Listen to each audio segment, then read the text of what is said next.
Continue మీ గోత్రనామాలు చెప్పుకోండి. కొత్తగా కూర్చున్న వాళ్ళు కంటిన్యూ చేసే.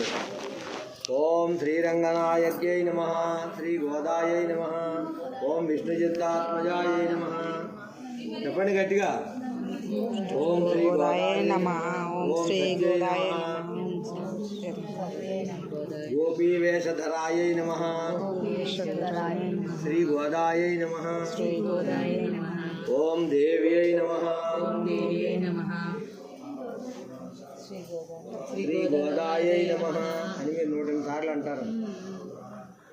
ఓం దేవ్యై నమః, ఓం భూసుతాయై నమః, ఓం భోగశాలిన్యై నమః, ఓం దేవ్యై నమః, శ్రీ గోదాయ